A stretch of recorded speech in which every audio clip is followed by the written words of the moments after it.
Assalamualaikum warahmatullahi wabarakatuh. Selamat siang. Sebelumnya terima kasih kepada dosen pengampu Ibu Najiatul Faridi SSY MM yang telah mengizinkan kami untuk mempresentasikan hasil studi kami selama dilakukan 6 hari 6 malam.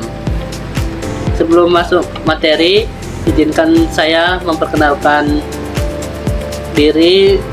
Saya Muhammad Kadafi sebagai moderator, dan ada teman saya Lebih Ardiansa, Sasi Sakira Andin, Juratun Nufus, Makfira Ajar Pratami, Tabiatul Adawiyah.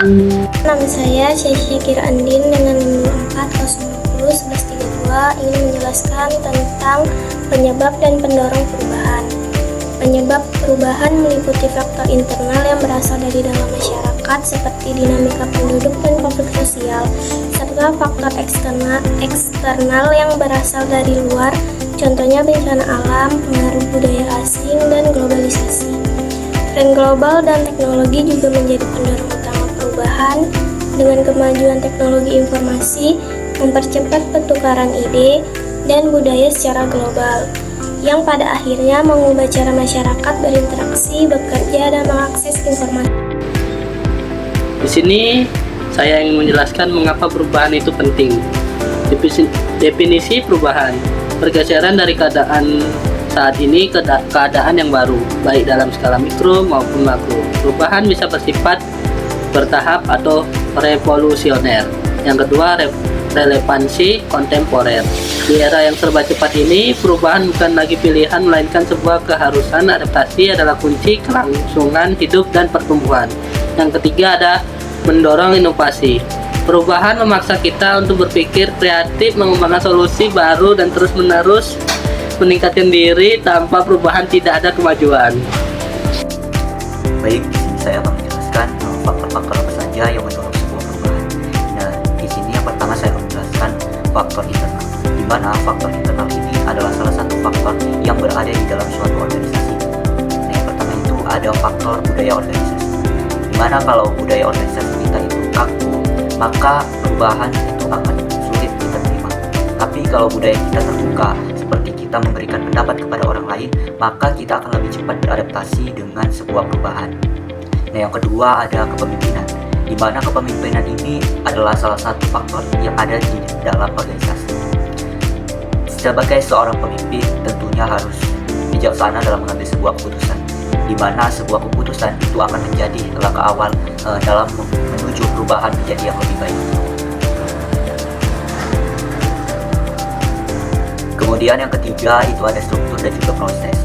Struktur dan proses ini itu bagaimana cara kerja kita diatur secara terstruktur dengan baik, di mana jika prosesnya lama, maka suatu perubahan itu akan menjadi terhambat dan tidak bisa dilakukan dengan baik. Kemudian yang keempat itu ada sumber daya, di mana sumber daya ini itu berkaitan dengan uang, modal, tenaga kerja, dan juga manusia. Tanpa adanya sumber daya, sebuah perubahan tidak bisa kita lakukan dan tidak bisa kita jalankan. Baik, selanjutnya ada faktor eksternal. Nah, faktor eksternal ini adalah faktor yang berada di luar organisasi. Nah, yang pertama itu ada faktor perubahan pasar. Selera konsumen itu seringkali berubah-ubah. Jadi, sebagai seorang pengusaha, kita harus lebih cepat menyesuaikan produk apa yang diinginkan oleh seorang konsumen, sehingga kita tidak kalah saing dengan pesaing-pesaing kita di sekitar. Selanjutnya yang kedua ada peraturan dan juga hukum. Pemerintah seringkali menetapkan kebijakan-kebijakan baru tentang perubahan pasar atau yang lainnya. Oleh karenanya, kita sebagai pengusaha dan juga organisasi harus cepat mengikuti apa kebijakan-kebijakan yang ditetapkan oleh pemerintah tersebut. Dan yang terakhir itu ada kondisi ekonomi. Kalau kondisi ekonomi kita lesu ataupun turun, maka daya beli masyarakat itu ikut juga turun, sehingga penjualan kita itu juga akan ikut turun. Oleh karenanya, perubahan itu harus disesuaikan dengan kondisi ekonomi yang ada. Baik, saya akan menjelaskan materi tentang tren global. Megatrend yang membentuk masa depan kita. Yang pertama ada globalisasi. Globalisasi merupakan keterkaitan antar negara yang mempengaruhi ekonomi, budaya, dan masyarakat secara menyeluruh, menciptakan pasar dan tantangan global. Selanjutnya ada perubahan iklim. Perubahan iklim ini merupakan dampak lingkungan yang mendorong inovasi hijau hijau, dan regulasi ketat untuk keberlanjutan. Ini memaksa bisnis untuk mengubah operasional mereka. Selanjutnya ada demografi. Demografi ini merupakan perubahan komposisi populasi seperti penuaan penduduk, migrasi, dan generasi baru yang membentuk pasar tenaga kerja dan permintaan konsumen. Yang keempat ada urbanisasi. Urbanisasi ini merupakan pertumbuhan kota-kota besar yang menciptakan tantangan infrastruktur dan peluang bagi inovasi urban serta pergeseran gaya hidup. Dan yang terakhir ada pergeseran kekuatan ekonomi. Munculnya ekonomi baru dan perubahan pusat gravitasi ekonomi global menuntut penyesuaian strategi investasi dan perdagangan. Baiklah, terima kasih. Sekian penjelasan dari saya. Baik, di sini saya akan membawakan materi tentang teknologi yang berjudul katalisator utama dan akselerator perubahan. Yang pertama di sini ada kecerdasan buatan, biasa juga kita sebut dengan AI.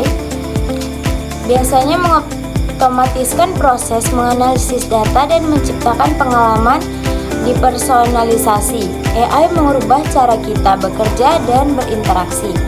Yang kedua ada Internet of Things atau bisa juga disebut dengan IoT. Di sini konektivitas perangkat yang menghasilkan data masif, mengoptimalkan operasional dan memungkinkan pengambilan keputusan yang lebih cerdas lagi. Yang ketiga ada blockchain. Apa itu blockchain? Teknologi buku besar terdistribusi yang meningkatkan keamanan dan transparansi transaksi, merevolusi industri finansial dan rantai pasokan. Yang keempat ada komputasi awan, memberikan akses fleksibel ke sumber daya komputasi, memungkinkan stabilitas dan inovasi tanpa batas.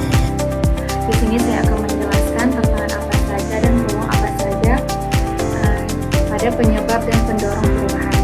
Tantangan yang pertama yaitu ada resistensi terhadap perubahan. Yang kedua ada ketidakpastian dan risiko.